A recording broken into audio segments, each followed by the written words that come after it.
रामपुर नामक एक गांव में रामू नाम का एक गरीब किसान रहता था।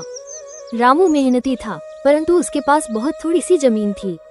उस जमीन से जितनी फसल होती वो उसके परिवार का पेट भरने के लिए भी मुश्किल से ही पूरी पड़ती थी। उसकी गरीबी और मेहनत को देखकर गांव के लोग कहते, रामू, इतनी मेहनत का क्या फायदा? तुम्हारा भाग्य ही खराब है जो तुम इतना परिश्रम करने के बावजूद भी गरीब हो। ये सुनकर रामू थोड़ा उदास हो जाता, पर फिर भी वो मेहनत करना नहीं छोड़ता।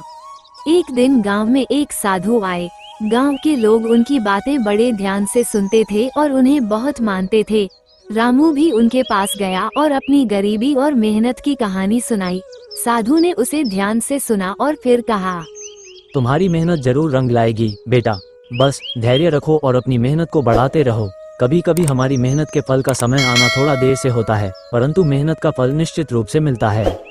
रामू को साधु की बात से थोड़ी हिम्मत मिली और वह और भी मेहनत से खेती में जुट गया।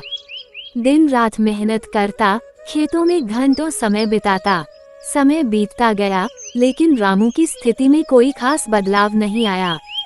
फिर भी रामू ने अपने परिश्रम को कभी कम नहीं होने दिया।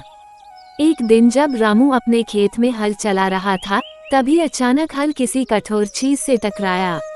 उसने हल को जमीन से निकाला और देखा कि वहाँ कुछ चमक रहा है। उसने मिट्टी को हटाया तो एक पुरानी धातु की हांडी निकली। उसने हांडी को खोला तो उसकी आंखें चमक उठी। हांडी में सोने की मोहरें भरी हुई थीं। रामू को अपने भाग्य पर यकीन नहीं हो रहा था। उसने साधु बाबा की बात को याद किया कि मेहनत का फल अवश्य मिलता है। रामू ने उन सोने की मोहरों से थोड़ी जमीन और खरीदी और बेहतर बीज और साधन जुटाए। अब उसकी फसल बहुत अच्छी होने लगी और कुछ ही सालों में वह एक समृद्ध किसान बन गया। उसकी मेहनत और भाग्य ने मिलकर उसका जीवन बदल दिया। इस घटना के बाद गांव के लोग भी उसकी तारीफ करने लगे और कहने लगे, देखो, मेहनत का फल मिलता ही है, बस धैर्य रखना जरूरी है। रामू ने अपनी मेहनत और धैर्य से सिद्ध कर दिया कि सच्ची लगन और परिश्रम से किस्मत भी हमारे साथ चलने लगती है।